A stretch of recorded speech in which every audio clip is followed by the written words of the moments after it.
Ah, moi aussi, je veux la Rocava. Ah, t'es tombé sur un sujet un peu hardcore. Les Afro-Asiatiques. Ah, voilà, donc vous voyez la Ah, Ruka, la Rocama, c'est le lion. c'est le lion, frérot. C'est le T'aurais battement pu de mettre cœur. Parce t'aurais que, pu mettre le djembé quand même. T'aurais pu mettre l'énergie du djembé quand même, mon ami.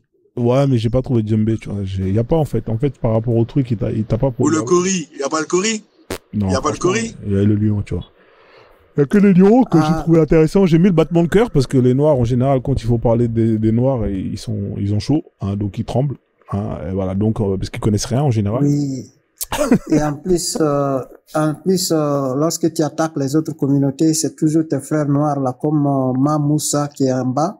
Mais Il qui dit, montent. Zedal, arrête de raconter des bêtises. Et puis il dit, OK, avec 3 points d'interrogatif. Il me menace. Trois Bon, points il est où, moi, d'interrogation, ça veut Moussa? dire il menace. Je vais l'inviter pour qu'il monte. Il dit, OK, Moussa, il voilà, faut qu'il monter. monte Hein. quoi. Moussa, faut venir Kai. Viens ici, tu vois, comme ça, tu vas.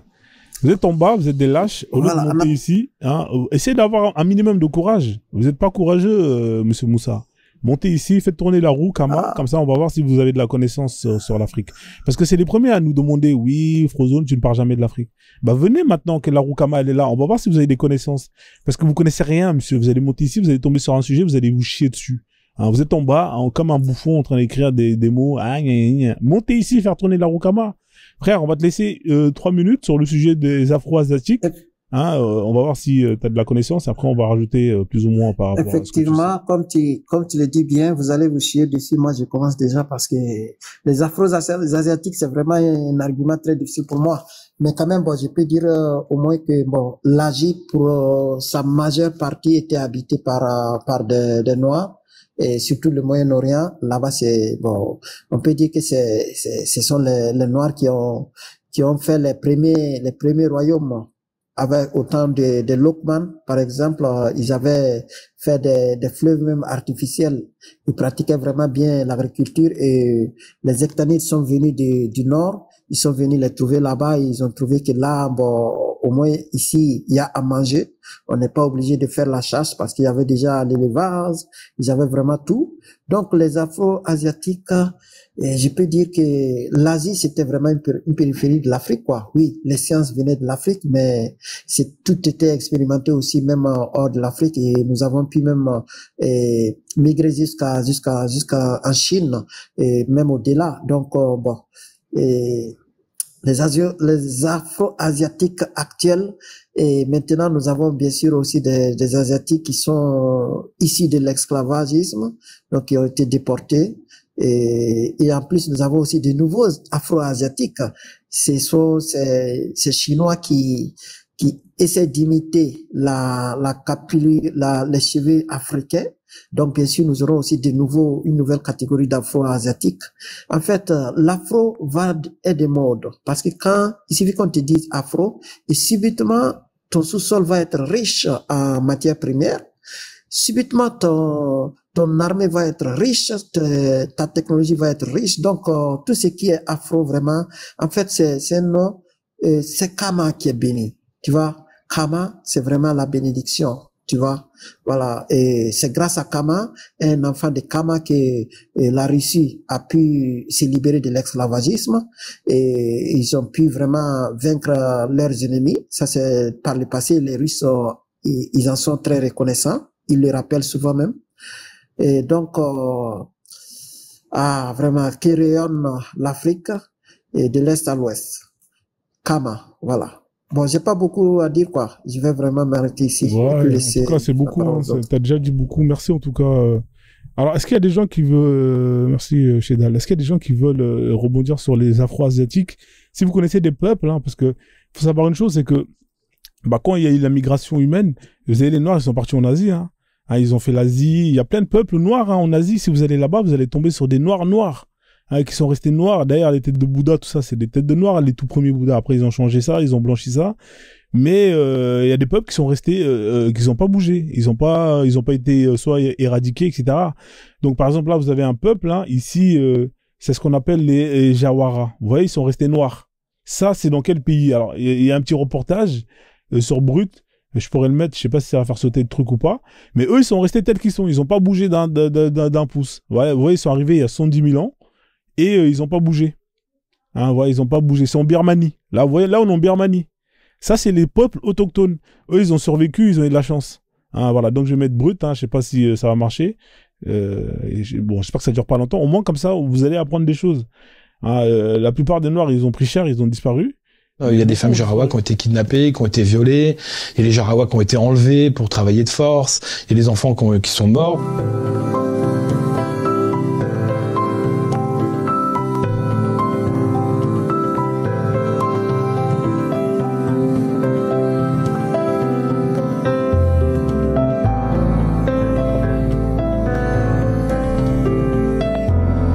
Ouais, vous voyez la tête du mec, vous dites là on est où, là on est au Congo, on est, vous voyez, ils ont gardé c'est les mêmes qui ont traversé et qui ont gardé tout ce qu'ils avaient d'africain. Rien n'a changé. Hein, vous voyez, c'est exactement les mêmes traditions, il y a rien à changer. Et ça, c'est les peuples autochtones. Et souvent, quand vous allez dans les forêts, tout ça, eux, ils ont réussi à survivre par rapport à tous les peuples qui ont été décimés. Ben, il y en a plein. Il y a plein de peuples. Moi, j'ai une pote à moi, elle était partie, je sais plus dans quel bled, en Thaïlande, un truc comme ça. Il y avait des Noirs là-bas, des Noirs. Quand elle est partie voir leur peuple, elle me dit ouais, mais c'est des Africains comme nous, tout ça, tu vois. Donc, c'est pour vous dire que, voilà. Ça, c'est la preuve que, à la base, nous, on était partout. Hein. On s'est fait hagar, comme ils disent les Arabes. Mais, voilà. Jamais vous allez trouver des Arabes dans les pays comme ça. Ils n'existent pas. C'est des mecs, voilà. Donc, est-ce que tu veux rajouter quelque chose, Kamitlov?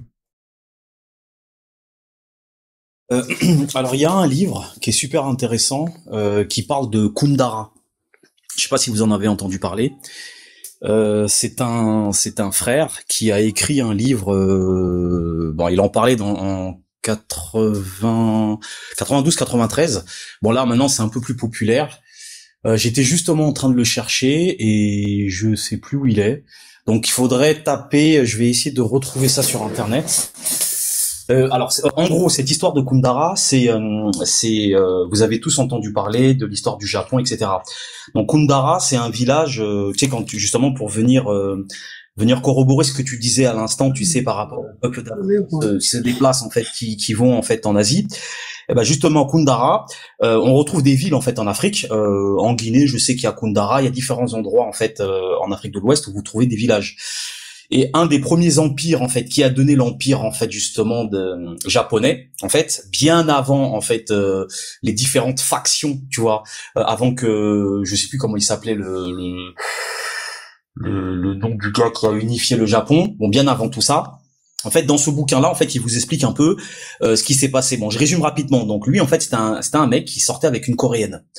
Il a vécu plusieurs années avec une Coréenne et fasciné par le milieu coréen, et il fréquentait pas le milieu coréen de base. Hein, c'était vraiment l'élite. Voilà, donc il finit par se mettre en couple avec cette femme-là et passionné par cette culture. Il décide en fait de vouloir vulgariser en fait ce qu'il en connaissait, et tellement il était amoureux. Bon, tu connais l'Africain, tu vois, quand on est toujours plus royaliste que le roi. Donc du coup, le monsieur se met en fait à faire des recherches en fait approfondies sur l'histoire de Corée, et qu'est-ce qu'il découvre? Il découvre qu'à un moment donné, il y a une partie de cette histoire-là qui s'arrête net. Et là, il comprend pas trop en fait, je veux dire. Et en poussant ses recherches, qu'est-ce qu'il découvre? Il découvre en fait qu'il y a une partie de l'histoire qui a été falsifiée, qu'il y a eu une guerre entre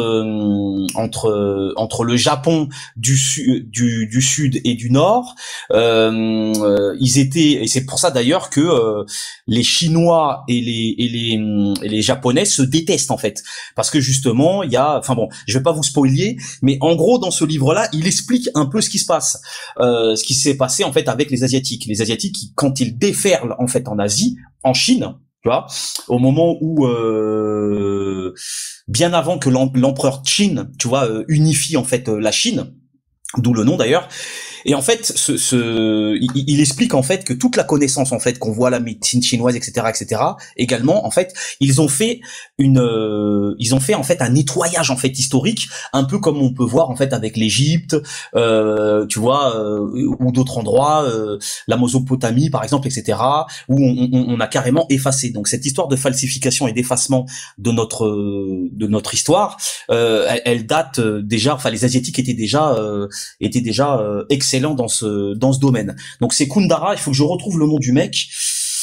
D'ailleurs, attendez, il y a une vidéo en fait sur Kemiklov Ujima sur YouTube où justement en fait je redonne le nom en fait de l'écrivain qui a écrit ce livre sur Kundara. C'est Kundara Panche ou Pache. Pache. En fait, eux ils appellent ça Pache et en fait finalement le vrai nom c'est Kundara en fait. Ça serait comment? Et alors putain, attends. Bah c'est pas grave, si t'as la référence, la prochaine fois tu me donneras le Pache. Ouais, je vais te donner. Pache. Ça c'est un des livres en fait que j'avais et bon tu connais mon histoire, hein, quand je me suis séparé de mon ex, elle a gardé énormément de livres. Il y a des livres que j'ai pu récupérer, mais je vais te le retrouver et je vais te l'envoyer en fait. Pache. Oh, c'est P-A-T-C-H-E, tu vois, Pache, un délire. C'est ça là. C'est Kumara, non? C'est pas Kumara Pache? Non. Ouais, c'est ça. Ouais, clique dessus. Le livre, il est bleu. Attends, je vais voir dans Images. Ah non, ça n'a rien à voir. Attends, je vais voir. Sinon, c'est pas grave, tu vois. Au pire des cas, on passera à autre chose, on essaie de la retrouver. Ouais, d'accord, ok. Mais dès que tu l'auras, avec plaisir, tu vois. Ouais, non, mais t'inquiète. Tu vois, dès qu'il a parlé de ça, je suis direct allé sur mon truc et je me rends compte que je l'ai plus. Voilà. Donc bon, c'est pas grave, c'est les enfants qui doivent l'avoir là-bas, tu vois. Mais la famille, je vais te le retrouver. Ouais, et voilà, il faut lire la famille. Voilà, il faut lire. Okay. Hein, il faut faire. Donc voilà, et franchement, je vous invite vraiment à lire son livre. Voilà, il faut lire la famille. Voilà, il faut lire. Okay. Hein, il faut faire. Donc voilà, et franchement, je vous invite vraiment à lire son livre live justement où ils interviewent justement ce chercheur en fait, je veux dire, qui c'est un truc de fou. Hein, dans les débuts des années 90, il parlait déjà de ça, tu vois, mais on le prenait pour un farfelu. Et en fait, plus ça va, plus on se rend compte en fait que voilà quoi. C'est un peu comme l'histoire des Olmecs. En Amérique latine, voilà les têtes de Olmec, l'ancêtre en fait des Incas, etc., qui ont fondé la civilisation en fait maya et etc. quoi. Mais bon, enfin voilà quoi. Voilà. Ok, merci en tout cas hein, pour ton. Je peux tourner ma roue? Ton appel, ouais, tu vas la tourner, ouais. Il y a Diakité qui est monté. Diakité, est-ce que tu connais un peu les Blacks, enfin les Noirs, les Afro-Asiatiques? Tu connais un peu ce peuple, certains peuples ou pas du tout? Kimé? Diakité, il est là ou pas Diakité? Diakité, il monte, il parle pas. Il est monté pourquoi lui? Diakité, une fois. Oui, bonjour, vous m'entendez là? Ouais, on vous entend Diakité. Bonjour, vous allez bien? Oui, ça va. Oui, donc, mais je ne vais pas rester longtemps parce que j'ai des petites activités à faire. Ouais, voilà, je voulais juste partager ce petit info avec vous. Non, laisse tomber le partage. Vous pouvez nous dire quelque chose pour les Afro-Asiatiques? Vous connaissez quelque chose? Vous connaissez ou les... Oui, mais c'est ça. Que ah, d'accord, ok, parce que je pensais que vous alliez me parler d'autre chose. Allez-y, monsieur, alors je vous écoute. Non. C'est une petite histoire qui m'est arrivée, justement, en Corée du Sud. D'accord.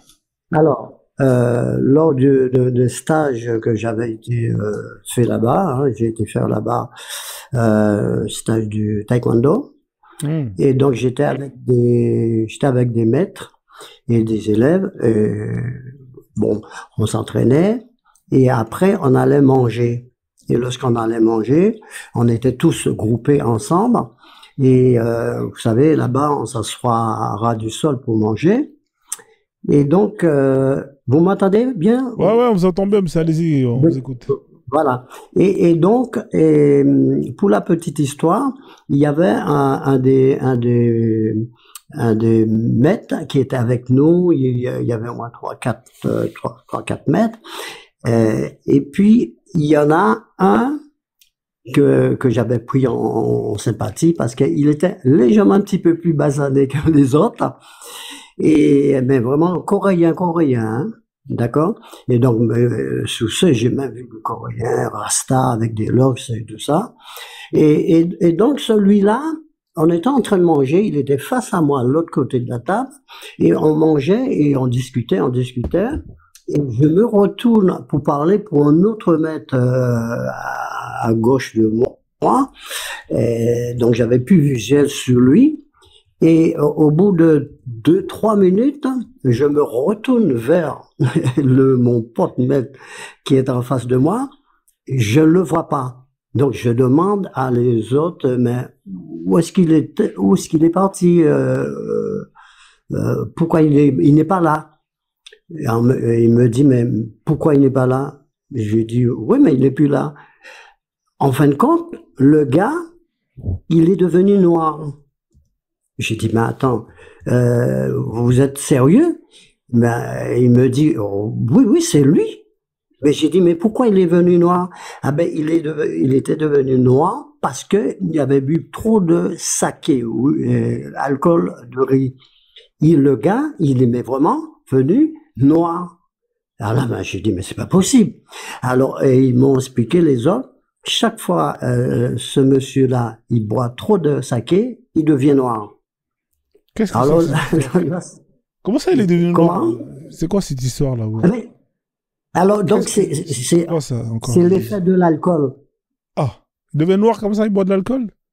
Voilà, c'est l'effet de l'alcool qui, vous savez, ça a remonté, et puis le gars, il est, enfin, déjà, à la base, il est un tout petit peu plus basané que les autres Coréens.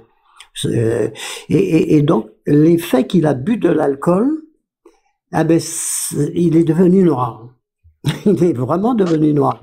Normalement, de base, il devient... De l'alcool, eh ben, il est devenu noir. Il est vraiment devenu noir. Normalement, de base, il devient... Ah merde. Ah, attends, Masque Jaune, j'ai fait une erreur. Tu peux renvoyer l'invitation? J'ai pas fait exprès de... Allez-y, monsieur, terminez, hein, parce que là, votre histoire, c'est... J'ai jamais entendu ça. C'est la première fois que j'entends ça. Ouais, mais je sais cette histoire-là va aller choquer tout le monde. Ouais. Mais c'est une vérité que moi, j'ai vécu en direct. Mais il est noir comment? Noir quel noir? C'est noir... Non, pas noir charbon, mais noir... il était la même couleur que moi, voilà. Il était blanc comme les Japonais et il est devenu noir. Oui, non, je veux dire, non, pas blanc. Les Japonais sont un petit peu plus blancs, mais lui, il était un petit peu déjà basané, coréen basané, d'où on voit, on sait bien que jusqu'en 1929, la Corée était noire. Voilà. Donc le pourquoi, c'est le pourquoi. Donc moi ça m'étonne pas du tout. Il y a encore les Coréens qui sont moi j'ai vu, hein, je vous dis, j'ai vu des Coréens avec des locks rasta, mais Corée bridé. Voilà.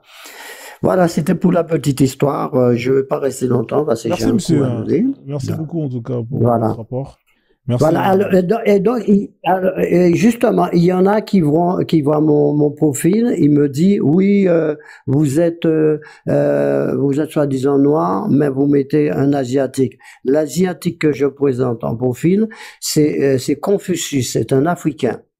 Effectivement, Confucius c'est un Africain. Bouddha. Confucius. Voilà, le vrai Confucius, il était africain. Voilà. Ah ben je vous dis, Matundu, merci pour l'invitation. Merci monsieur. Voilà, donc venez faire tourner la Roukama, hein, comme ça vous allez apprendre sur l'histoire de l'Afrique. Là, ouais. Alors du coup c'est bon, je te donne le titre. En fait c'est le principe Voilà. On vous donne des livres. Ici, vous envoyez des cadeaux, là. Arrêtez de faire des crevards. On vous donne des livres, des sources, on vous donne du savoir. Vous faites les crevards, vous envoyez pas de cadeaux. Qu'est-ce que c'est que cette communauté de crevards? Le frère, il vous donne des... Regardez, il vous a raconté une histoire. Vous avez appris quelque chose, hein, que quand c'est un Thaïlandais ou un truc comme ça, un Coréen boit du saké, il peut devenir noir. Comme ça, vous n'êtes pas surpris quand vous allez aller en Corée. Hein? Moi, je savais pas. Maintenant, moi, si je vais en Corée, maintenant, je vois le mec, il est blanc, après, il boit, il devient noir. Bah, je serais pas surpris. Voilà, donc là, vous apprenez des choses. Hein, voilà, arrêtez de faire des crevards. Donnez un peu de cadeaux aux gens qui vous donnent du savoir. Oh là là. Vas-y, je t'écoute. Le principe de quoi? C'est le principe de Peche. Donc, c'est P-A-E-K-C-H-E.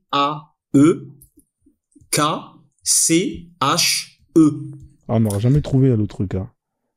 Le grand secret de l'Asie. Voilà, voilà. Faites des captures d'écran. Allez lire le livre. Et c'est celui-là. Donc, en fait, ils cliquent, ils vont sur... Alors, le site, c'est... lulu.com. Il est sur ta mairie. Il est sur ta mairie. Hein. Vous pouvez aller l'acheter chez ta mairie. Ouais, il est sur ta mairie. Vous le retrouvez aussi sur le site, en fait, aussi de l'écrivain. Donc ça, c'est un bijou. Vous allez lire ça, vous allez kiffer. Vous allez vraiment kiffer. Et ensuite, après ça, vous pouvez aller lire les histoires, justement, en fait, de la construction, en fait, des empires chinois. En fait, vous allez vraiment comprendre, en fait, que ces gens-là qui étaient réfractaires aux sciences, qui étaient réfractaires à, un peu comme la Grèce avec la philosophie, hein, comment ça s'appelle, Hérodote, etc. là, tous ces gens là, tu sais, c'est j'adore ton mot là, marmailleur. Ouais. Tous ces gens là qui sont inventés une vie là, et ben là vraiment, bon voilà, c'est vraiment un petit bijou. N'en déplaise à ceux qui ont l'impression qu'on veut absolument se racheter une histoire et que soi-disant on est perdu. Bah en fait non, on veut juste rétablir la vérité. On n'a aucune raison de se racheter une histoire en fait. Ça fait partie de l'histoire de l'humanité que de dire ça en fait, de dire la vérité. Exactement. Voilà. D'ailleurs, il y a plein de sites. Hein. Vous avez le site qui est très bien. C'est Lisa, je sais plus c'est quoi le truc là. C'est un site d'histoire. C'est Lisapo Yakama. Et là, on vous explique que les premiers habitants de l'Asie étaient noirs. Hein. C'est vraiment très bien fait. Un jour, je prendrai le temps de lire en entier l'article. Hein, vous voyez, c'est documenté, il y a de la source, il y a les livres, il y a tout. Et on vous montre que, bah voilà, ça c'est les premiers peuples hein, d'Asie. Regardez, ça c'est les Noirs, ça c'est les Asiatiques, hein. Hein, les Japonais, tout ça là. Ils savent très bien tout ça, regardez les photos. Et on vous montre que, bah voilà, ça c'est les premiers peuples hein, d'Asie. Regardez, ça c'est les Noirs, ça c'est les Asiatiques, hein. Hein, les Japonais, tout ça là. Ils savent très bien tout ça, regardez les photos. C'est des peuples, regardez, ça c'est en Philippines.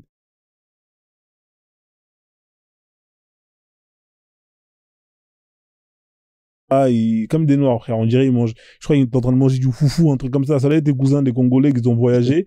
Hein, ils se sont perdus là-bas. Ils sont restés là-bas. Donc, les Congolais, allez voir vos frères là-bas, là, en Malaisie. Hein, vous allez leur passer le bonjour. Donc voilà, vous voyez, vous apprenez des choses. Je suis tout à fait d'accord. Hein. Je suis tout à fait d'accord avec toi, Frozone. Si je peux juste rapidement intervenir avant qu'on tourne la roue pour notre route. Vas-y. En tout cas, si c'est sur le sujet, vite fait, ouais. Après, on va laisser tourner la roue. Vas-y. J'ai fait l'Asie plusieurs fois. Je suis allé plusieurs fois en Corée du Sud, parce que j'ai fait 10 ans avec une Asiatique. En fait, je me suis rendu compte récemment, il y a des temples que je visitais parfois. Je faisais des photos devant ces temples. Il y avait des grandes portes. Mais je m'en rendais pas compte, en fait, que sur ces photos, il y avait des... c'est comme en fait, ils ont comme des samouraïs, comme au Japon, vous voyez. Mais en Corée du Sud, ils ont aussi leur part de guerriers à l'époque. Il y avait des caricatures des hommes qui étaient là-dessus. Ils ressemblaient aux Noirs. Ils avaient des traits négroïdes, avec des gros nez, des gros yeux, tout ça, et le teint sombre. Là, maintenant, je suis en train de chercher ces photos-là parce que j'ai effacé beaucoup de ces photos. Je suis en train de les rechercher, en fait. Si je les trouve, ça, et puis je vais sûrement... je vais chercher à t'envoyer ça, en fait. Avec plaisir. Vous voyez, Noirs actuels des Philippines. Vous voyez, ça, c'est des Noirs. Je crois que c'était en Philippines, ma copine, une amie à moi que j'avais. Si, il y a une région, il y a plein de Noirs en Philippines. Si. Bah oui, ils sont là-bas, ils sont tous là-bas. Regardez, ça c'est... Hein, sans compter les autochtones d'Australie. Hein, eux, ils ont eu la chance de survivre. Bon, jusqu'à que les Blancs ils viennent, ils les massacrent. Mais comme ils étaient, c'était une île, bah, ils sont restés noirs. Ouais. En fait, tous les endroits où ils étaient justement isolés, hein, où ils n'ont pas pu avoir le contact avec les Blancs, bah, ils ont pu survivre. Ça, c'est au Japon. Voilà. Mais dès que... Ça, c'est au Japon, ça. Voilà. Vous voyez, Japon. Vous voyez, ça, c'est les Aïnous du Japon il y a un siècle. Ouais. Les Noirs, hein. Et eux, c'est les autochtones. Donc, vous voyez, ici, vous apprenez des choses. Hein, voilà, en tout cas... Vous savez, ils font tout pour garder la couleur blanche. Et tu sais, il y a un truc aussi qui est très marrant, c'est que, tu sais, ma femme va régulièrement au Japon, tu vois, par rapport à son travail. Et elle me disait un truc qui m'a fait rire parce que bon, c'est des trucs, bon voilà, ça m'a pas surpris, mais déjà rien qu'au niveau des prononciations, les noms, tu vois, les noms qu'ils ont, c'est marrant, tu vois, c'est toujours des noms. Il y a énormément de prénoms et des consonances qui rappellent en fait des intonations, j'allais dire des automatopées, mais qui ressemblent énormément aux mots en fait africains, tu vois. Et c'est incroyable, tu vois, la culture, les valeurs. C'est comme si en fait quand vous voyez les Japonais, particulièrement les Japonais parce que eux c'était les plus proches de nous en fait. C'est comme si vous voyez en fait l'excellence de Kama en fait qui a pas été stoppée quoi. Ouais, c'est vrai. On est d'accord sur ce point-là. Exactement ça. Qui n'a pas été influencé, on va dire. Ouais. Voilà, exactement. Ouais. Salut Masque Jaune, j'espère que tu vas bien. Bon, en tout cas, merci. Hein. Est-ce que Masque Jaune, tu vas rajouter un truc sur les Afro-Asiatiques, comme ça après on fait tourner la roue pour Kamitlov ou Oui, il y a un samouraï. Si ma mémoire est bonne, je sais plus s'il s'appelait le Sasuke, c'est un noir. Sasuke. Ouais, un truc de genre là, c'était le premier noir samouraï à mon encontre. Après, je connais pas trop. C'est pas le premier, c'est pas vrai en fait. Il y en a eu des milliers en fait. Il y en a eu des milliers, d'accord. Ok. Ouais. C'est intéressant. Pas du tout. Déjà le mot samouraï. Déjà répétez le nom samouraï. Ça vous fait pas penser à un truc quand vous dites samouraï? Ça me fait penser à la sauce samouraï, frère. Oh le bâtard! Oh là là! Ah ouais, non, toi, faut pas te provoquer, mon frère! Ah, je me mue, tu mors! Ah, je rigole. Salut Jimmy Fox. Bonsoir à toi. Ouais, Yasuke, c'est pas le premier samouraï. D'accord. Il faut comprendre que lui, il a été déporté dans le sens où ce sont les missionnaires de Jésus portugais. Ah, c'est bon à savoir. Qui l'avaient au niveau de la Mozambique, à ce niveau-là, dans cette région, qui l'ont pris en tant qu'esclaves qu'ils avaient. Et quand ils sont partis, parce qu'il faut savoir que les missionnaires de Jésus, vers les alentours de 1400, ils étaient les Portugais. C'était eux qui étaient au Japon. D'accord. À cette période-là, et ils avaient emmené. Et c'est là qu'il y avait un seigneur de guerre samouraï qui avait demandé aux missionnaires de Jésus les missionnaires de Jésus quand ils devaient repartir, ils les ont demandé s'il peut adopter le petit. Donc il l'a libéré. Et après il l'a entraîné aux arts martiaux. Et ce seigneur de guerre en question l'a considéré comme son fils parce qu'il était remarquable. C'est-à-dire il agitait les foules, tout le monde le regardait par rapport à sa corpulence, sa carence, le charisme qu'il avait. Et après, il a même épousé une fille du seigneur de guerre en question. Et voilà. Et après, à la mort du seigneur de guerre, on dit que certaines légendes, certaines sources disent que vers la fin, il a fini dans la déprime. Il a fini mort aussi, hein, parce qu'il a remporté beaucoup de victoires. C'était un seigneur de guerre qui était reconnu, qui était respecté. Et donc voilà. Mais c'est différent par rapport aux autres même qui sont autochtones. Et il y a des travaux qui sont faits dessus. Là, vous m'avez devancé. Je peux pas en dire plus que ce que je dois faire. Des vidéos et des lives sur le sujet justement parce que c'est un sujet que j'ai étudié longtemps, l'histoire des Afro-Asiatiques. Et d'ailleurs, vous remarquerez que la plupart des Afro-Asiatiques qui restent, ils sont beaucoup regroupés sur les îles. Pourquoi? Sur les îles de ces endroits-là. Pourquoi? Parce qu'ils ont été décimés, ils ont été exterminés par rapport aux dynasties Ming. Ça a été le mot d'ordre. Mais les gouvernements, le parlement chinois et japonais a bien reconnu que leurs ancêtres étaient bien africains. Ils l'ont reconnu officiel. Il y a des travaux qui ont été faits avec des professeurs africains, des archéologues. Il y a toutes les preuves. Donc, je peux pas tout dire. Je dirais tout lors de ma vidéo et de mon live. Faut pas spoiler, là. Dessus. Voilà, la famille. Avec les suivez J'étais juste monté par rapport à ça pour donner un éclaircissement par rapport à Yasuke. Faut suivre Jimmy Fox. Mais d'ailleurs, tu retrouves beaucoup de consonances. Tu retrouves beaucoup de consonances dans les langues Yoruba du Nigeria que tu retrouves. Tu vois ce que je veux dire? Même le terme Nyang, on recherche aujourd'hui d'où ça vient encore. Et Nyang, beaucoup de poils longs. Ouais. Et tu vois, tu as beaucoup de choses comme ça que tu peux tracer par rapport à ça. Et tu as les Bushmen au niveau de l'Afrique du Sud, l'Afrique australe qui sont là-bas, qui ont un physique très asiatique que tu retrouves au Cambodge. Et l'ADN prouve bien que ils ont cet ADN-là de cette région. Donc il y a les datations, il y a les preuves. Mais bon, je vais me calmer là et je vous dis à la prochaine. C'est quand ton live? Oh, bientôt, surprise, t'inquiète pas, suivez-moi, je le déclarerai, je ferai Suivez Jimmy, merci beaucoup. Voilà, ici c'est des lives où vous apprenez des choses. Voilà. Envoyez des cadeaux à Jimmy, vous apprenez des trucs. L'autre, regardez les Congos, l'autre il a mis son slip à l'envers. Comme je dis à des frères, justement, Mais justement, c'est ça que je dis à des frères. Est-ce qu'aujourd'hui, parce que justement, ça remet à l'ordre du jour le terme Kamit. Il y en a qui disent Kamit. Je leur dis Kamit, c'est qu'un paradigme, c'est qu'une conscience, une culture. J'ai dit, moi qui est dans les travaux d'histoire afro dans le monde, je suis dans quoi alors? Dans quelle trace? On peut dire que je suis Kamit. Je suis dans l'histoire africaine. C'est les traces que je recherche. Donc voilà, c'est tout bête. Et on se retrouve pas par rapport à des trucs de cons comme ça. C'est comme j'ai un pote à moi, lui, travaille sur l'histoire qu'il y avait pré-islamique sur les populations noires qui étaient au niveau de l'Arabie, notamment avec les Zenj. Après, bien sûr, les Zenj, ils ont été réduits en esclavage. Il y a eu un système de classe sociale qui a inversé les choses. Voilà, c'est parti de là. Et, au niveau de l'Irak, les Zenj, d'ailleurs, les Zenj, l'étymologie, qui est la source de l'étymologie de Zanzibar. Vous comprenez pourquoi on a appelé Zanzibar après. Et voilà quoi. Bon voilà. Lourd. Ok messieurs, bon je redescends, j'étais dans le truc, j'étais monté en 2 secondes, Il y a pas de souci. Au plaisir. En tout cas pour ton passage. Voilà la famille, hein, ici, voilà. La Roukama, venez faire tourner la Roukama, hein, vous dites Frozone, toujours l'islam. Frozone, il vous a mis en place la Roukama. Ils ont une culture très semblable à la nôtre. Voilà. Là, on est tombé sur le sujet Africa, les Afro-Asiatiques. Vous avez vu tout ce que j'ai appris là en quelques secondes. Hein, voilà. Tout ça, c'est gratuit, c'est pour vous.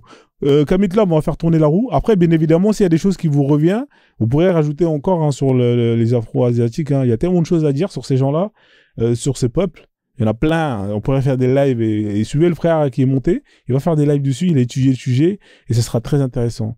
Bon, vas-y, Kamit Love. Hein. Kamit Love, il a choisi la roue Kama. Hein. Il veut... tu veux prendre des risques, hein, Kamit Love. Ça, c'est une roue dangereuse. Hein. La dernière fois, on est tombé sur un sujet, l'art. Frérot, les gens, ils ont chié dessus. Hein. Ils savaient pas quoi dire. L'art. Il y en a sur la bouffe, là, ça a parlé pendant des heures.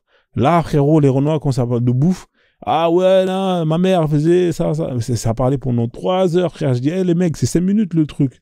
Ah, mais il y a des sujets, frère, ça dure même pas 30 secondes. Allez, c'est parti.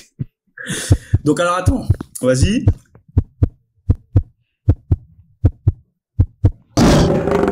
Ah ouais, t'es tombé sur le secteur primaire.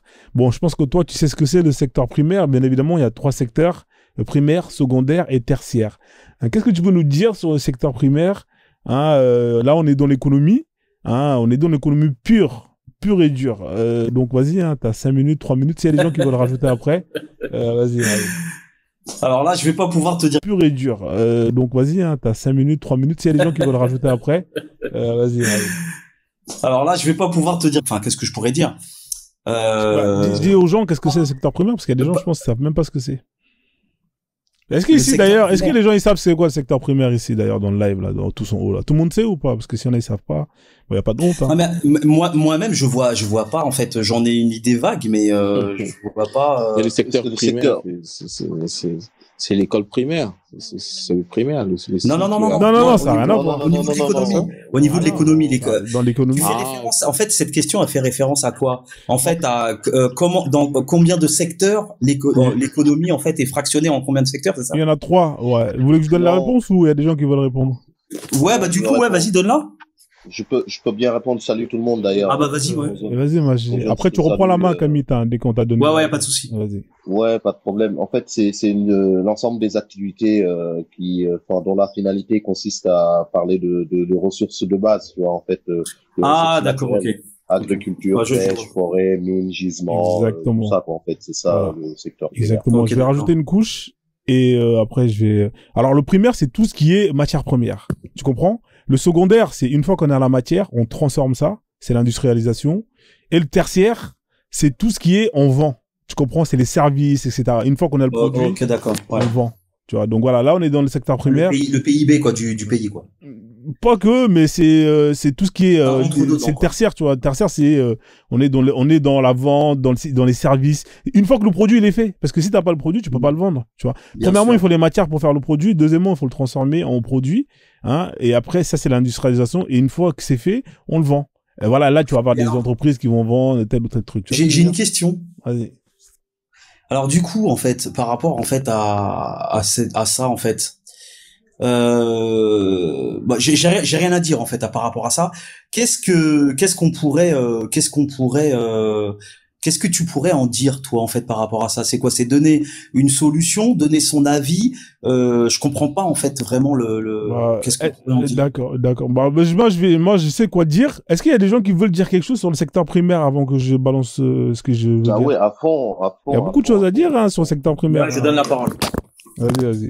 Bon, là, c'est 0 sur 20, Kamitlova. T'as voulu prendre la roue, Kama, hein? Voilà, là, tu t'es tombé sur... Ah ouais, je me suis torpillé, là. Je me suis craché, là. C'est les cancres. D'habitude, t'es bon, t'as toujours un livre, un truc comme ça, mais là... Ah, ben là, ouais, là, enfin, j'ai une idée globale, mais en fait, je sais pas quoi en dire. C'est pas grave, on apprend tous les jours. C'est l'essentiel.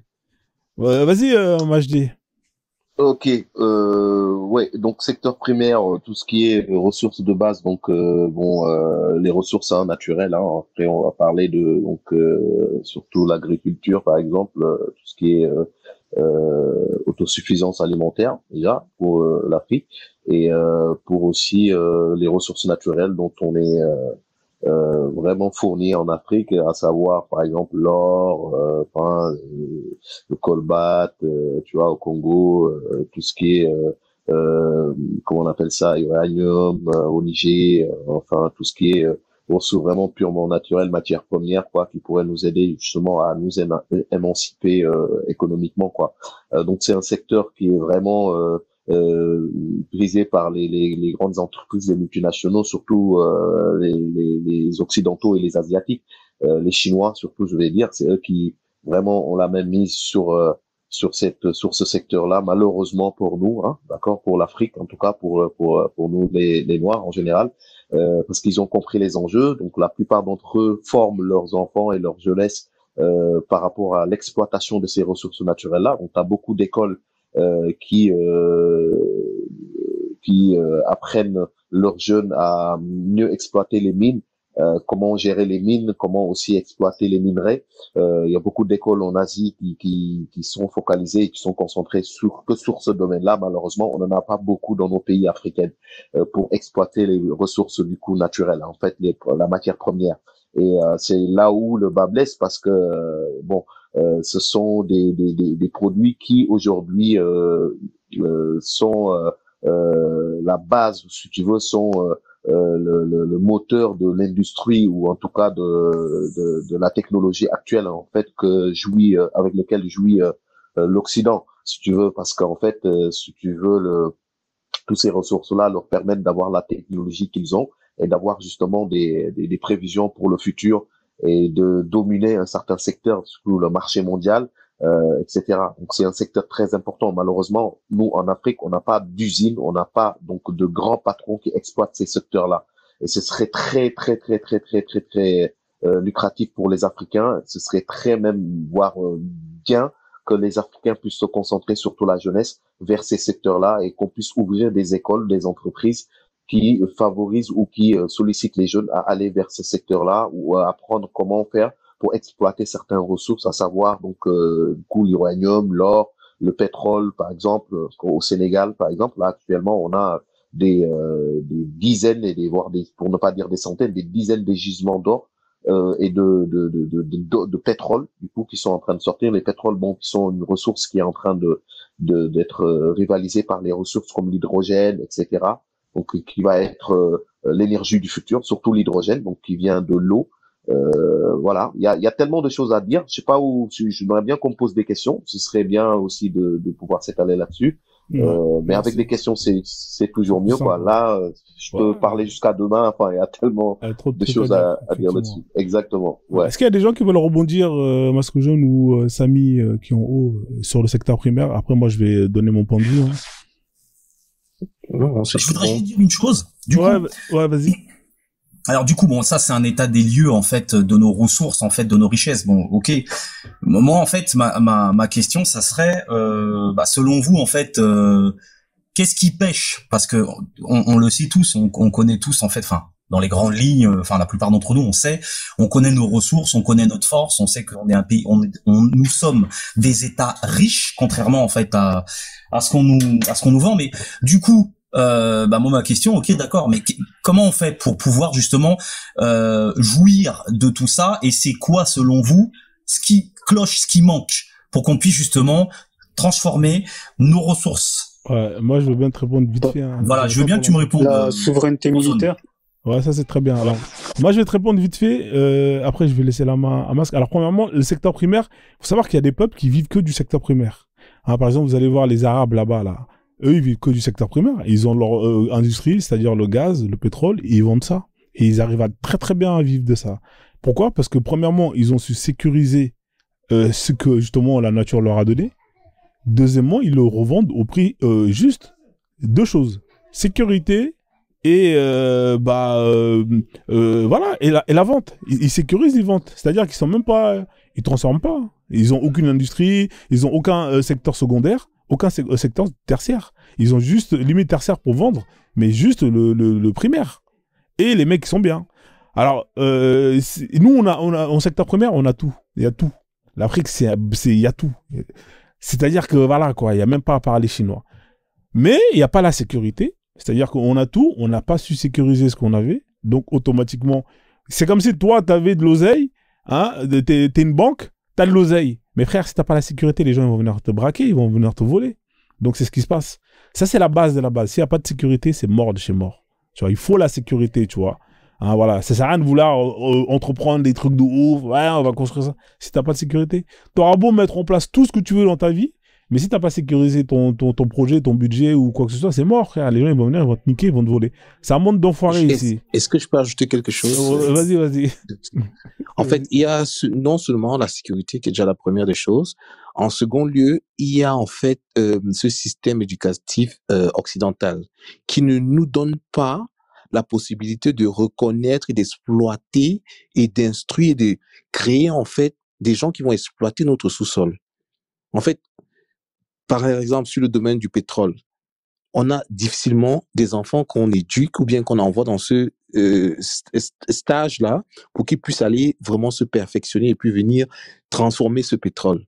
Vous voyez, ils vont faire d'autres études. Ils vont faire des études qui seront complètement hors des gains de leurs ressources minières. Donc, la nation, carrément, on la distrait. Ils font ça psychologiquement, vous voyez, c'est avec toute la distraction qu'ils font là. C'est-à-dire qu'on te distrait carrément de tout ce qui est de ta richesse. Si tu as de l'or, on ne te parle pas d'or. En fait, on ne te suit pas dans ce chemin, quoi. Donc, c'est ce que je voulais ajouter là-dessus. Exact. Parce que là, tu voulais rajouter un truc. Merci en tout cas. Parce que là, tu voulais rajouter un truc. Oui, vite fait. Hein. Alors, dans le cas du secteur primaire, hein, comme je l'ai entendu, hein, le cas des matières premières. Oui, vite fait. Hein. Alors, dans le cas du secteur primaire, hein, comme je l'ai entendu, hein, le cas des matières premières et s'enrichir. Voilà, comme tu l'as donné, t'as donné un bon exemple sur si par exemple t'as plein d'argent, t'as pas de sécurité, on te vole. Bah il faut déjà d'une avoir une armée, ou une souveraineté du peuple et une armée quoi pour protéger ces matières premières. Voilà, c'est ce que je voulais rajouter. On pourrait rajouter aussi qu'il faut des écoles et des centres de formation de gestion de ressources naturelles. Du coup, c'est ce qui manque beaucoup en Afrique. Il fait que il y a beaucoup de jeunes, beaucoup de personnes qui ne sont pas au courant de tout ce qui se passe dans leur pays. En fait, des ressources qui sont souvent partagées par les gens en haut lieu, quoi. En fait, les gens qui sont dans l'État, qui font des deals avec des multinationaux. Et tout malheureusement, les plus jeunes ne sont pas au courant de ce qui se passe dans leur pays, des ressources qu'ils regorgent. Et donc, il faut des centres de formation, il faut des écoles, du coup, qui sont focalisées sur la gestion de ressources naturelles et l'exploitation de ressources naturelles. Et après, effectivement, il faut être souverain militairement, de manière à ne pas avoir des multinationaux qui, si on leur refuse des contrats, ne vont pas créer le désordre dans le pays, parce qu'il y a beaucoup de multinationaux qui ont des milices, en fait. C'est pour ça que tu as beaucoup de gens, des milices, pardon, excusez-moi, des multinationaux qui travaillent avec des milices, donc ils travaillent avec comment on appelle ça, des mercenaires, voilà, c'est ça le mot que j'ai cherché, qui s'installent avec leurs mercenaires dans les pays où ils exploitent les ressources. Donc ils sont en deal avec des gouvernements. Au cas où le deal ou le contrat change du coup par rapport au gouvernement, certains peuvent faire agir leurs mercenaires pour déstabiliser le pays, par exemple, pour semer le chaos et en profiter de ce chaos-là pour exploiter les ressources gratuitement, pratiquement. Donc, faut être souverain militairement pour pouvoir protéger ces ressources, pour faire peur justement à ces mercenaires-là et à ces multinationaux-là, du coup, de se tenir au carreau. et puis d'ouvrir des centres de formation, des écoles, du coup, de gestion de ressources naturelles dans les pays. Ce qui fera que tout sera sécurisé. J'ai une autre question. Ouais, parce que le know-how, ça nous manque en fait. Le know-how, c'est très important. J'ai juste une question du coup, en fait, parce que ça soulève une autre question. Est-ce que vous pensez en fait, du coup, que ce qui se passe en fait avec différents États qui ont eu une aide de la Russie, qu'est-ce que vous en pensez? Vous pensez que c'est une chose plutôt bénéfique pour nous, parce que actuellement, quoi qu'on en dise, on n'a pas les ressources militaires pour pouvoir se défendre. Et oui. Qu'est-ce que vous pensez de ça? Moi, c'est une bonne chose parce que en fait, en gros, quand tu regardes, comme il a donné comme exemple l'Arabie Saoudite, effectivement, ils vivent de leurs matières premières, mais quand tu regardes plus en profondeur sur la Russie, ils vivent à 95,15%, enfin 95,5% de leurs matières premières, etc. Mais tu vois bien, la Russie est forte militairement. Donc tu vois, donc ils ont une grande longueur d'avance par rapport aux États-Unis. Donc aujourd'hui, tout le monde a signé des accords de défense avec la Russie, notamment l'Arabie Saoudite, des pays comme l'Angola, etc. Donc tu vois bien que on a vraiment besoin d'eux pour se protéger. Aujourd'hui, on a la France et actuellement c'est la France qui est un petit peu celui qui pille un petit peu nos sols. Donc on a besoin d'eux en fait. Voilà, c'est ce que je voulais rajouter. Et l'AES aussi, le Mali, le Burkina et le Niger ont signé un accord de défense avec la Russie. Je pense qu'on a besoin d'eux pour évoluer, quoi. Merci en tout cas. Ouais, je vais terminer. Moi, je donnerai une réponse.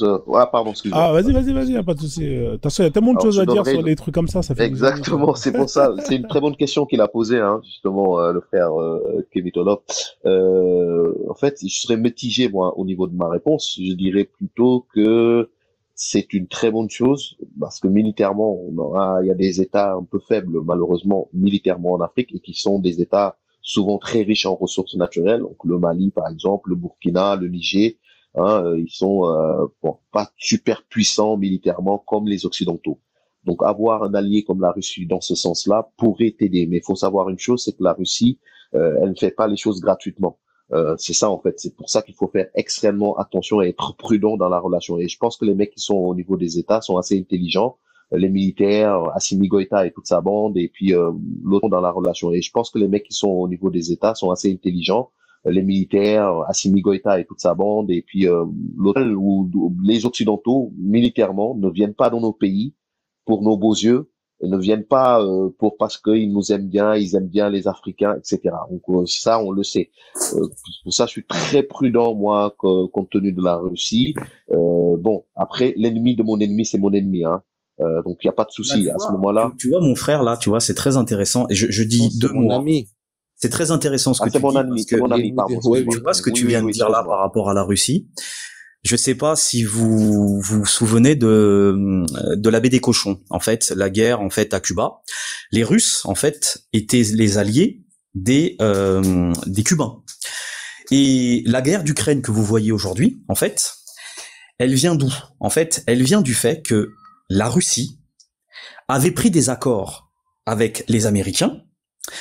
Les Russes voulaient poser des bases en fait à Cuba. Bon, je vous la fais court.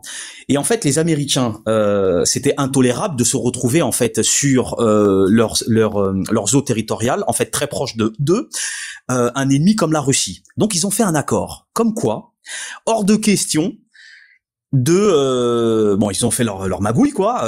Donc finalement eux qui étaient des grands ennemis, ils sont venus sur un accord comme quoi tout ce que je vous dis là vous pouvez le retrouver. Comme quoi. C'est un peu comme l'Ukraine, c'est pareil. Voilà, et c'est exactement le truc. Et là qu'est-ce qu'ont fait les Russes? Ils ont lâché Cuba. Ils ont lâché les Cubains. Dès le moment où ils ont trouvé un accord avec leurs frères, qu'est-ce qu'ils ont fait? Fin du game. Je veux dire.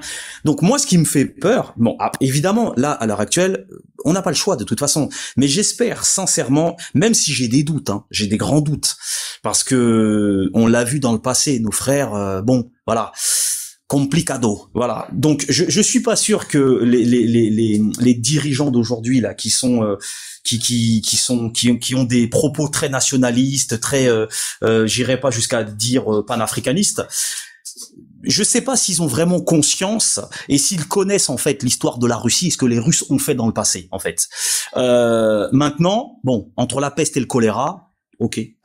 Ok, en tout cas, tout ce que je peux dire, tout ce que je peux rajouter, c'est que c'est la France qui a esclavagisé les Noirs et la Russie ne l'a pas fait. Voilà. Effectivement. Ouais, La Russie l'a pas fait. Tu sais pourquoi la Russie l'a pas fait? La Russie l'a pas fait tout simplement. C'est une histoire de logistique. C'est juste une histoire de logistique. Et parce qu'ils étaient pas à côté. Si les Russes étaient à côté de chez nous, ça aurait été exactement pareil. Les locodermes sont tous pareils. Ils l'ont pas fait parce qu'ils étaient pas à côté. S'ils avaient été à côté, je peux t'assurer qu'on aurait pris très cher. Hein. Ouais, alors, je vais juste clôturer. Je vais placer un mot. Dernier, en fait, il y a un truc qui me gêne, en fait. Vas-y. En Europe, il n'y a pas de matières premières. En Russie, il y a des matières premières. Si, évidemment, les Russes, ils n'avaient pas de matières premières, ils seraient venus, logiquement. Mais les États où il y a pas de matières premières, c'est les Européens qui sont venus. En Afrique. C'est bien pour une bonne raison. C'est pour des intérêts. Ouais. Ah, t'as un appel. Attends, je voulais juste rebondir, ça vous dérange pas, parce que depuis tout à l'heure, j'essaie de placer un mot, je suis gentil, je laisse tout le monde. Ce que je voulais dire, c'est qu'en fait, je vous ai parlé de la sécurité, premièrement. C'est-à-dire, on sort d'une relation avec des gens, qui ont juste un rapport de prédation. C'est-à-dire que ceux avec qui on est là, on veut parler, on veut traîner, on veut justement faire du business. Ils sont venus en Afrique avec un mindset, un mental de on vient pour vous la mettre profondément. Donc au final, c'est quoi la réflexion dans tout ça, vous traitez avec des voleurs. Moi je comprends pas, j'ai jamais compris les gens. Vous avez des gens, ils sont venus chez vous, ils vous ont massacré, ils vous ont volé tout ce qu'ils pouvaient voler, et aujourd'hui vous continuez encore à faire des deals avec eux. Mais est-ce que moi je comprends pas. Moi si je sais qu'un tel c'est un voyou, c'est un dealer, il a tout le casier, il a le casier plein, mais jamais je vais faire des affaires avec lui, frère. Voilà, en sachant que je peux faire des affaires avec d'autres personnes. Pourquoi je vais faire des affaires avec lui? Et c'est là qu'on voit qu'en fait, il y a vraiment, voilà, il y a de la débilité dans cette histoire-là. Vous êtes là à vouloir travailler avec des gens, oui, leur donner votre argent, confier votre trésorerie, confier votre sécurité. Alors que c'est les mêmes pendant des siècles et des siècles qui sont venus, vous ont massacré vos frères et sœurs, et vous voulez encore travailler avec eux. Mais au final, c'est normal qu'au jour d'aujourd'hui, l'Afrique se retrouve dans cette situation. Moi, je sais pas d'où vous ont massacré vos frères et sœurs et vous voulez encore travailler avec eux. Mais au final, c'est normal qu'au jour d'aujourd'hui, l'Afrique se retrouve dans cette situation. Moi, je sais pas d'où vous voulez, mais tu vas plus. Il vient, il te dit, bien, on va faire affaire. Mais frère, déjà, rends-moi ce que tu m'as volé pour déjà qu'on fasse affaire. Tu vois ce que je veux dire? Il y a des bases. Le gars, il t'a volé, ok, excuse-toi, pardonne-toi, si tu veux qu'on aille de l'avant. Il vous a volé, violé, il s'est même pas pardonné, il s'est jamais excusé, il a jamais remboursé un centime, et vous êtes encore en train de faire des affaires avec eux, France CFA, oui, sécurité, c'est eux qui mettent des bases. Mais frère, au bout d'un moment, les gars, on peut plus rien faire, là, c'est de la débilité. C'est ce que je voulais dire, parce que si tu voulais rebondir, vas-y, y a pas de souci. Ouais, il y a un racisme très prononcé en Russie, il faut pas l'oublier, les gars. Il y a un racisme, le racisme là-bas est fortement hausse, Donc, après, c'est vrai qu'ils font tout pour se battre contre le fascisme, mais il y a des mouvements. Voilà, il y a quand même des néo-nazis là-bas en Russie, quoi. Voilà. Après, c'est vrai que c'est pas aussi répandu qu'en Ukraine, qui est un État nazi complètement, un État fasciste, mais il y a quand même cela, quoi. Donc, les Russes sont réputés pour avoir ce problème-là, justement. Bon, de toute façon, comme l'a dit le frère, les Caucasiens en général, c'est un peu chaud quand il s'agit de la négritude. Voilà. Exactement. Tu sais, alors je voulais juste te dire une chose par rapport aux frères qui disaient tout à l'heure qu'ils sont pas venus chez nous. Rappelez-vous de la guerre avec les talibans, Saddam Hussein par exemple. Je sais pas si vous connaissez un peu cette histoire.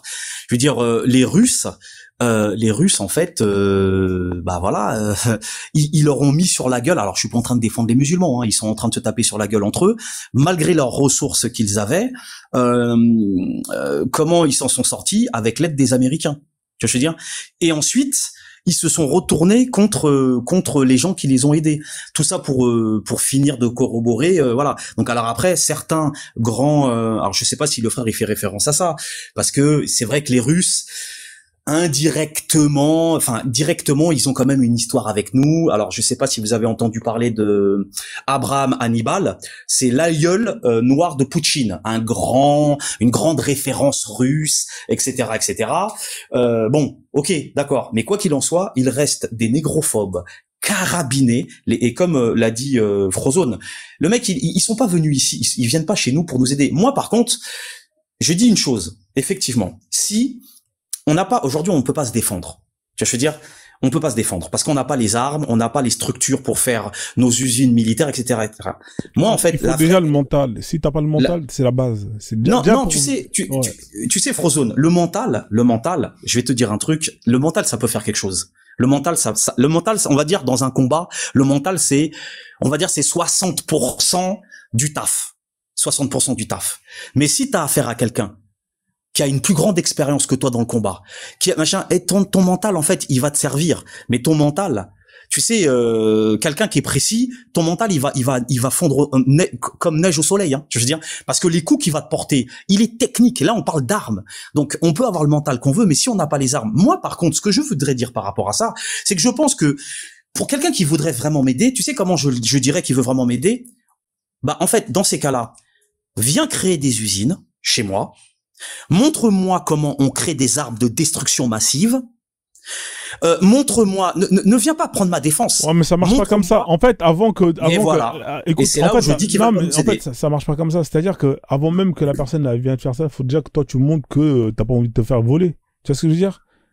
Non, franchement, sincèrement. Faut déjà montrer que toi-même t'as pas envie qu'on te vole. Tu vois, tu te bats à minimum avec les armes que t'as pour qu'on te vole pas. Ça, c'est la base. Non, mais après, c'est encore une fois, c'est pour être honnête. Vous vous rappelez de la Somalie? Vous vous rappelez de la Somalie? Black bien sûr. Ah, la Somalie, bien. Black Hawk Down, ils n'avaient pas d'armes, hein. Donc, juste pour dire, à Kémy c'est l'esprit. C'est l'esprit. Parce que parfois, quand tu fais une bagarre avec quelqu'un qui est même plus fort que toi, si tu as un esprit qui est plus élevé, tu vas réussir à le vaincre à la fin. Non, mais les gars, vous êtes dans un... Non, franchement... Non, c'est vrai. Non, il a pas tort. Hein. Non, Kamitlov, je te jure que... Non, attendez. Tu sais pourquoi ça fait la diff? Tu sais pourquoi est-ce que justement, quand les Blancs, ils viennent, c'est pas juste les armes, avec les armes qu'ils gagnent. Eux, ils te niquent avec le mental. Ça veut dire qu'ils viennent, ils vont te programmer pour faire en sorte que toi, tu sois une merde, un lâche, un peureux. Tu vois ce que je veux dire? Et c'est comme ça qu'ils gagnent. Non, sincèrement, je vous assure que... Un peu heureux. Tu vois ce que je veux dire? Et c'est comme ça qu'ils gagnent. Non, sincèrement, je vous assure que un sémite, un asiatique à armes égales n'a jamais rivalisé avec nous. Jamais. C'est jamais arrivé. À chaque fois qu'on a perdu et qu'on s'est pris un coup de pied au cul, vous savez, pendant presque 80 ans, avant, on avait un roi, en fait, en Afrique, qui a vous avez entendu parler de la coalition des peuples de la mer. En fait, ces gens-là, ils ont attendu qu'un roi, une sommité, meure pour ensuite lancer leur attaque, parce qu'ils avaient déjà attaqué. Putain, je m'en trouve du nom de ce... C'est quelqu'un que tout le monde, qu'on devrait tous connaître. J'ai oublié son blaze, mais je vais le retrouver. Bon, à armes égales, on gagne. Mais quand vous avez... Regardez ce qui s'est passé, hein. Une fois que les barrières ont sauté du côté de l'Arabie, ensuite il y a eu comment s'appelle, l'Égypte, etc., toute l'Afrique du Nord. Mais les gars, en fait, comment ça s'est passé? Si vous pouvez avoir le mental que vous voulez, si par exemple vous êtes tout seul, là on parle pas d'armes, on parle juste au niveau du nombre. Vous êtes tout seul. Moi je viens. Vous élevez vos enfants pour faire des guerriers. Bon, moi je viens avec mon peuple. On est 50. Ok, vous nous bottez le cul. Ok, bon, ensuite, j'ai mon cousin qui vient, ils sont encore 50. Vous bottez la moitié de cul, ils repartent. Ensuite, j'ai le cousin de mon cousin. Donc rien qu'au niveau du nombre, en fait, on a perdu à cause de ça. Qu'est-ce qu'ils ont fait? Regardez la poudre à canon. La poudre à canon, elle vient de chez nous, hein. La poudre à canon, elle était utilisée dans les temples égyptiens. Les Asiatiques, comment s'appelle, c'était les premiers Asiatiques qui ont contrôlé l'Égypte, c'est les j'ai oublié leur nom. Les Hyksos. Les Hyksos en fait sont repartis avec la poudre à canon qu'on utilisait dans les temples. Et qu'est-ce qu'ils ont fait avec ça? Ils ont fait des pétards. Des feux d'artifice. Et après, il y en a un qui s'est dit bah tiens, pourquoi on les utiliserait pas pour faire des armes. Donc, le mental, c'est une chose. Vous pouvez avoir le mental. Mais si l'autre, en fait, il a des armes, toi, t'es avec un couteau, l'autre, il a une mitraillette, bah, c'est terminé pour vous, en fait. Nous, moi, ce que je suis en train de dire là, c'est que le mental, il est important. L'orgueil, et on retrouve cette histoire d'orgueil dans la religion. Comment on peut avoir si peu d'orgueil que d'être dans une religion du voisin? Je veux dire, t'as même pas besoin de te dire un minimum, quoi. Pourquoi je parlerais l'arabe? Je peux pas parler en ma langue pour pouvoir parler à Dieu?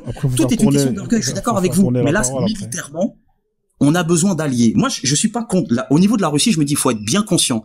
Ok, mais s'ils veulent vraiment nous aider, moi, ce que je demanderais, si j'étais président d'un État africain, je dirais, ok, nous, on a les ressources, vous avez les armes. Ok, le deal, c'est pas que vous nous défendiez, c'est que bah, vous nous appreniez à créer des armes. Frérot, identiques. Non, mais ça marche pas comme ça. Personne va te donner le secret des armes. Eh ben voilà, c'est ça le problème. Ouais, mais le problème, c'est, en fait, c'est là où je dis qu'ils veulent pas nous t'appuyer. En fait, il faut utiliser le maximum de ce que tu peux utiliser de la personne qui peut t'aider. C'est tout.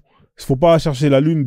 C'est comme si tu as demandé. Tu vas pas leur demander comment on fait la bombe atomique. Tu vois ce que je veux dire. On s'est mal compris. Ouais. On est d'accord. On est tout à fait d'accord. Évidemment, tu peux pas leur demander la lune. Ce que je suis en train de dire, il faut bien comprendre mes propos. C'est déjà très bien ce qu'ils proposent déjà. C'est un bon deal. Ces gens-là ne viennent pas pour nous aider. Non, il y a toujours des intérêts. Hein. Le but, c'est que toi, bah, tu gagnes et que lui, il gagne. C'est comme ça que ça marche. Moi, je vois ça comme ça, tu vois.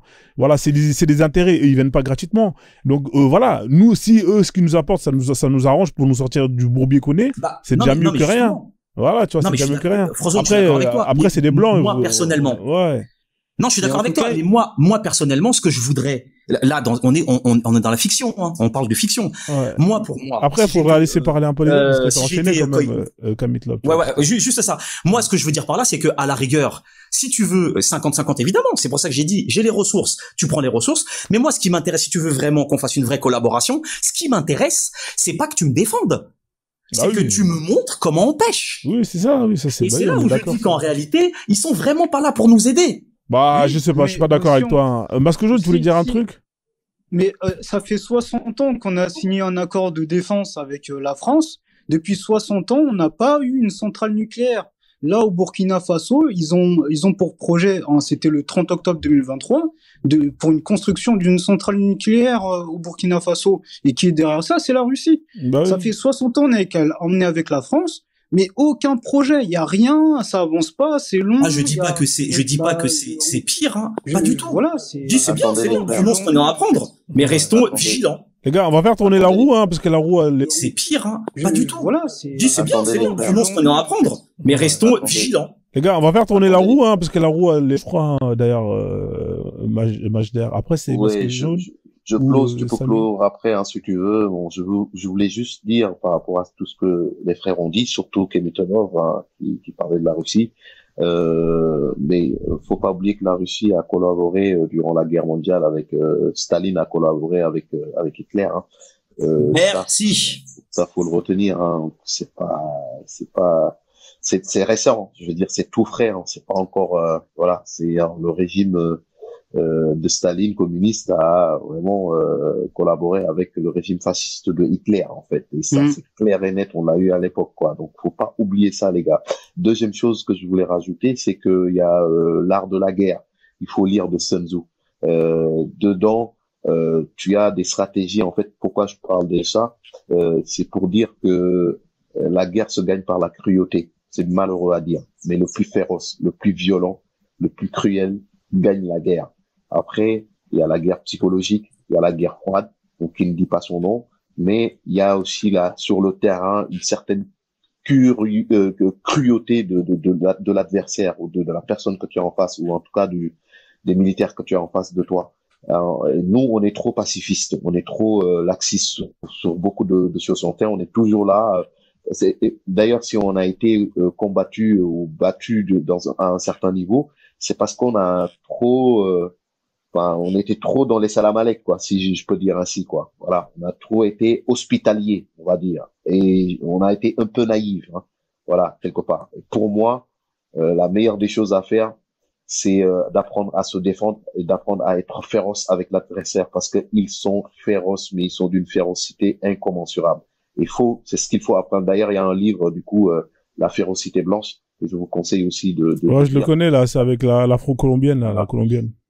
Exactement, il faut pas hésiter à être féroce avec ces gens-là, Délire. dans tous les sens du terme, psychologiquement, physiquement, militairement. Et comme pour terminer, je vais juste rajouter que avoir des militaires en Afrique, pas avoir des militaires, avoir une centrale nucléaire en Afrique, c'est ce que les États-Unis et les Européens ont jamais voulu que les Africains atteignent. Cheikh Anta Diop, il en a parlé dans son ouvrage Civilisation et barbarie. Il a fait des propositions quand qu'il avait sa partie politique au Sénégal. Il voulait mettre en place justement cette notion et faire en sorte que les Africains puissent avoir des centrales nucléaires. Mais il a été combattu dans tous les sens du terme parce que les Européens, les Français surtout, et les Américains ne veulent pas que ça se passe. Donc même si le Burkina est en train de mettre ça en place avec les Russes, c'est parce que les Russes sont en guerre avec les Américains. Et donc effectivement, les services secrets là sont activés pour pouvoir empêcher les espions de tuer des gens qui s'apprêteraient à mettre ces choses-là en place. Parce que c'est là que la guerre froide prendra tout son sens. Si l'Afrique, les pays africains se mettront du coup à mettre ces choses-là en place, ils vont devoir former des espions. Parce qu'il faut sécuriser le pays dans ce sens-là. Parce que là, on est vraiment dans le cœur de la chose, quoi, en fait. Voilà, c'est pour, je pourrais en dire plus, mais je vais laisser la parole aux autres. Ok, Voilà. merci. En tout cas, on a quand même bien déballé le sujet. Hein. À la base, on était parti sur les secteurs primaires. Après, c'est vrai que c'est la sécurité. Hein. Vous aurez beau avoir tout, et si vous mettez pas la sécurité, les gens ils viennent, ils se servent. C'est le supermarché gratuit. Hein. Donc voilà. Juste pour enchérir, et ensuite je suis tombé dessus. Effectivement, oui, j'ai entendu Staline, effectivement, mais oublions pas que la France, le 10 décembre 1944, elle a signé des accords de défense avec la Russie contre les Allemands. Donc voilà, c'est ce que je voulais dire. Hein, après. Ok, nickel. On va faire tourner la roue. C'était autour de qui il est parti l'autre. Il est parti. Je crois que c'était à toi, hein, Madjé, ou Masque Jaune. Je sais pas, comme vous voulez. Qui c'est qui veut faire tourner comme ça vous voulez la roue Kama ou la roue Akbar? Non, la roue Kama, moi, Akbar, ça va bien. Mais vas-y comme tu veux, choisis, y a pas de souci. Vas-y, y a pas de souci. Donc du coup, let's go. Allez, c'est parti.